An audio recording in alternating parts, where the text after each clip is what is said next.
What is going on, ladies and gentlemen? This is the Emerald Doctor, and as you can tell, we are doing something quite different today than usual.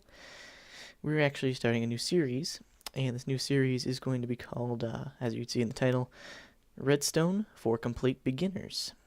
Now, I'll be doing this series basically because I've seen some other Redstone, tutorial series that teach you about, the Redstone basics, but they either have, really good description of what you do, and no examples of how you use that in any actual Redstone creations, or they have a quick example and then all creation kind of thing. And I was hoping just to make something that's very, very, very easy to follow in a very complete beginners kind of series, because I know when I started doing Redstone I think it was 2.5 years ago, I could have really used a really good series like that. There are some decent ones out there, but I was hoping to maybe make a different kind of one that might be more useful. So let's get into this. The first thing we're going to talk about here is that we're going to talk about suggestions for a Redstone world, for Redstone world testing or Redstone testing in general. So we're going to make a new world here, create a new world, and we're going to call it Redstone for Complete Beginners. That's spelled correctly, good. And now we're going to change it to creative.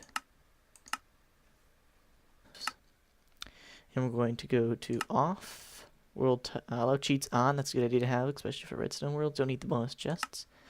Customize, kind of archetype, but definitely got to use Redstone ready because it gives you all kinds of vertical up and down space, unlike how the classic flat only gives you 3 blocks of space. So Redstone ready, use preset. You can do your own if you want. Not really sure how you do that. I know you can do it though, really easy. So yep, create new world. You don't need any seed or anything. And while that's loading, just gonna say that this series, each episode is gonna be 5 to 10 minutes, so pretty short. These chunks load. Brand new world. If you don't like the sandstone, again, you can change that, or you can do the regular redstone super flat world, but I don't suggest that because there's not enough vertical space for your contraptions.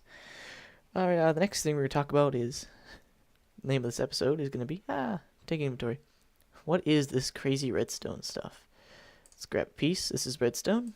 For anybody who does not know, this is a complete beginner series, so I'm going to introduce all of it. And the redstone ore, which looks like this. Let's put that down. You'll find this in any typical cave or underground, and if you right click on it, it will sparkle and glow with particle effects, which I need to turn mine on. See, like that, and after a while those will go away. Now this stuff can be mined with an iron pickaxe or better. You need an iron pickaxe. If you mine it with a stone pickaxe, it won't work, and you get 4 to 5 redstone. If you have any kind of fortune enchantments, you have a possible of up to 8 redstone from one piece of ore. Now what you get from that is this redstone stuff that I have in my hand here, and it can be placed on the ground, like so. And basically what redstone is in Minecraft, it is like the wires and conduits of your house. So essentially it allows you to send Minecraft power to things to make things run, just like you would in your house. And there is basically 2 shapes of redstone you can have here. You have this one when you first place it down. I didn't really care when they added this part to the game. I liked it better how it was, but I think it was 1.6. They changed it so that a redstone that's pointing in 4 directions, like this, is just a blob instead of actually used to face 4 directions. And what I say by 4 directions is that if I were to power this, it could potentially send power to all 4 of these directions here. Unlike if I did this, you'd only be able to send in this one direction, but back and forth here. But we'll be getting into that stuff in a later episode. So now we got the description of redstone stuff going on. We're gonna talk about we already talked about directional. So yeah, that's all we're gonna really be doing for today. And more about direction is that redstone does travel in both directions, unless you have it blocked in one direction. We'll talk about single directional redstone later on when we talk about repeaters.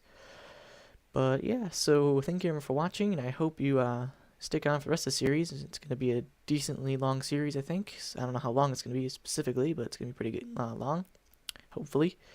And it should be a lot of fun. So thank you everyone for watching, and I hope to see you guys in the next episode.